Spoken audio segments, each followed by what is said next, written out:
안녕하세요. 럭키입니다. 오늘은 2월의 첫 시작인 만큼 마이크로소프트, 비트코인, 나스닥, 반도체, 그리고 최근에 폭락했던 은까지 전반적으로 살펴보겠습니다. 먼저 저의 포트폴리오 변화입니다. 제가 그때마다 취하는 포지션, 특히 단기 투자나 스윙 투자 여부에 따라서 비중은 조금 달라질 수 있지만 이번에 가장 눈에 띄는 변화는 채권과 현금 비중이 줄었다는 점입니다. 그 현금들은 최근에 매수한 마이크로소프트와 아마존에 이동했다는 것을 알 수 있겠죠. 생각보다 현금 비중이 많이 줄어든 상태라 2월에는 ISA 계좌에서 보유 중이던 코버트콜 종목들을 이번 주 안에 정리해서 현금을 확보할 생각입니다. 제가 누차 말씀드렸죠. 2026년은 자산 성장이 최우선 목적이라고요. 참고로 직투 계좌에 있는 커버트콜은 급할 때 현금처럼 꺼내 쓸 예정입니다. 최종적으로 지수 레버리지는 40에서 80% 가져가려고 합니다. 최근에 투자 중인 마소와 아마존은 큰 변화가 없습니다. 다만 아마존 레버리지 ETF는 계획된 매수가 아니라 단기적인 감정으로 진입했던 거라 현재는 정리를 했습니다. 저는 여전히 마이크로소프트는 계속 주시하고 있고 400불 혹은 단기적으로 윗꼬리 저점 380불까지 마지막 매수 타점으로 보고 승부를 볼 생각입니다. 아마존과 마소 코버드콜은 여전히 유지 중이고 여기서 나오는 배당으로 건보료를 내고 있습니다. 그리고 최근 화이자가 매력적인 자리라고 판단해 배당 포트폴리오 새롭게 추가했습니다. 자, 그럼 마이크로소프트 차트부터 보겠습니다. 제가 생각하는 신고가 대비 마이너스 28% 지점은 마지막 데드존입니다. 이 자리까지 오면 그 지점에는 반등이 크게 날 수밖에 없다고 보기 때문에 본주를 팔지 않고 보유 현금으로 일단 비중을 더 실을 계획입니다. 다음은 PER 히트맵입니다. 마이크로소프트는 현재 다른 빅테크 대비 낮은 PER 수치를 기록하고 있습니다. 예전에 제가 구글을 PER 18.9, 24위에 집중 매수했던 시기가 있었는데 당시 유난히 낮았던 구글의 상황이 지금의 마소와 비슷합니다. 그래서 저는 지금 마이크로소프트가 자산을 불릴 수 있는 확실한 기회라고 생각합니다. 포워드 PR 기준 역시 메타 다음으로 낮은 수준입니다. 반면에 아마존은 마소에 비해 PR이 생각보다 높죠. 아마존은 마이크로소프트와 조금 다른 관점을 진입했기 때문에 사실 리스크 자체는 마소보다 큽니다. 하지만 차트 관점으로 보면 긍정적인 신호들이 보입니다.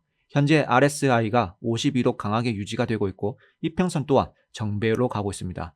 이번 주 2월 4일에 실적 발표가 있는데 신고가를 뚫어내면 큰 상승 랠리를 이어갈지 아니면 다시 200일선 근처까지 내려와서 지지를 테스트할지 그 방향성이 결정될 겁니다. 2025년에는 시장이 AI 붐으로 뜨거웠지만 아마존은 다른 빅테크들에 비해 상대적으로 큰 주목을 받지 못했습니다. 하지만 저는 오히려 2025년에 소외된 만큼 2026년에는 또 다른 이유로 시장의 주인공이 될 것이라고 믿고 선택했습니다. 이와 관련된 구체적인 분석 영상은 최근에 올려주었으니 참고해 주시기 바랍니다. 다음은 나스닥 IT.com 프랙탈입니다. 프랙탈 기준으로 나스닥이 상승 모멘텀을 보여줬습니다. 나스닥 프랙탈 차트에는 쌍봉이 생기는 것을 확인할 수 있는데 예측 기간보다 이 기간이 조금 더 짧아진 것 같습니다. 그래서 이 기간을 지난번에 늘렸던 5일을 다시 단축시키면 이런 흐름이 나옵니다. 그러면 2월 6일 이번 주 금요일 단기 고점일 가능성이 있고 2월 23일 어떠한 이슈로 단기 저점을 형성할 가능성이 있습니다. 이건 나중에 비트코인 프랙탈도 같이 확인해 보면 어느 정도 납득이 될 만한 날짜입니다. 자, 이번에는 프랙탈이 아닌 추세 기반의 관점으로 차트 보겠습니다.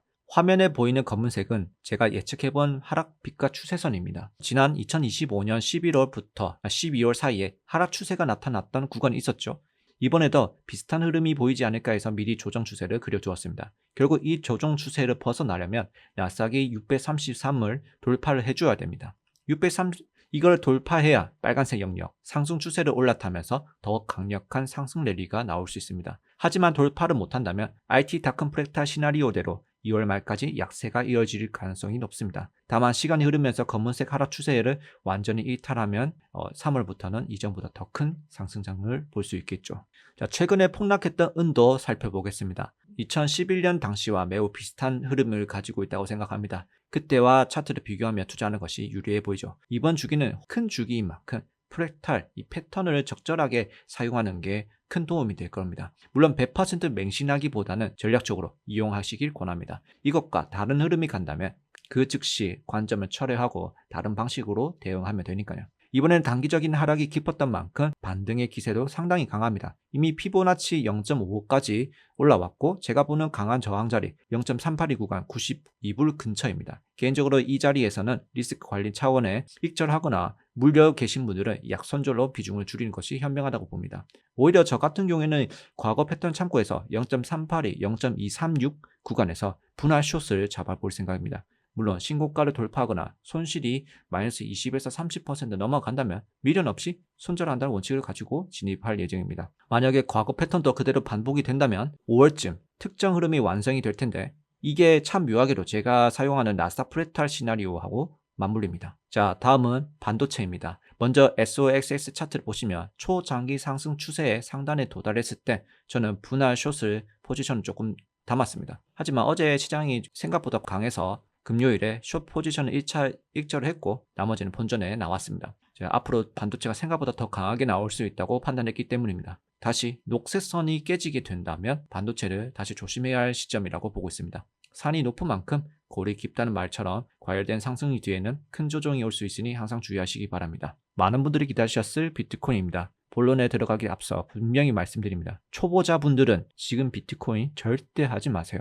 진짜 하지 마세요. 현재 구간은 철저하게 단기 트레이딩 영역입니다. 그보다 좋은 나스닥 있습니다. 나스닥을 하시면 됩니다. 제가 이번에 비트코인 시즌 종료를 선언한 기준은 차트상 검은색 데드라인이 이미 넘어섰기 때문입니다. 2018년, 2022년 하락 직전에도 정확한 이런 모습이었습니다. 현재 2022년 기준을 확인하고 제가 예측했던 대로 지난 주말에 터진 겁니다. 저는 월요일에 한 번 더 강하게 밀려서 70K까지 내려오기를 기대했지만 일단 74K에서 지지받으면서 마무리가 되었습니다. 프랙탈 관점에서 이번 달 2차 하락이 55K까지 열어두고 있었는데 현재 흐름에 맞춰서 수정해 본다면 61K 정도가 하락 마지노선이 되지 않을까라고 보고 있습니다. 이 두 가지 하락 목표치는 함께 참고하시는 게 좋습니다. 차트가 그려지는 모양새에 따라서 하락의 깊이는 조금씩 달라질 수 있으니까요. 그러면 단기적으로 어떻게 움직일까요?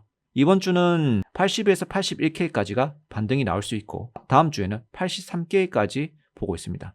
하지만 거기가 마지막 고점이 될 거라고 보고 있습니다. 그 구간에는 리스크를 관리해야 되는 시기라는 뜻입니다. 개인 투자자들이 이제 다시 올라간다라고 외칠 때 기관들은 그때 한 번 더 물량을 털어냅니다. 소위 말하는 멸망이라는 모습을 보여줘야 개인들이 공포에 질려서 물량을 던지고 기관들은 그 물량을 싼 값에서 받아먹으며 다시 올릴 기회를 잡기 때문입니다. 이미 고래들은 100K 부근에서 수익 실현했다면 그 자금을 더 낮은 가격에 더 많은 수량을 매집할 구간을 반드시 만들어야 합니다. 제가 보는 하락 시점과 프레탈 기준으로 또다시 한번 본다면 비슷한 날짜를 가리키고 있죠. 부디 조심하시길 바랍니다. 초보자분들은 비트코인 쳐다도 보지 말라고 말씀드렸죠. 그럼 대체 언제 사야 하는지 그 확실한 기준을 지금 알려드리겠습니다. 차트에 여러분 이평선 딱 4개만 켜보세요. 121선, 201선, 481선, 721선입니다. 이 선들을 켜놓고 과거와 현재와 한번 비교해 보시기 바랍니다. 화면에 보이는 것처럼 파란색 선이 121선입니다. 최소한 이 121선을 201선과 간격을 좁히면서 골든크로스로 돌파하고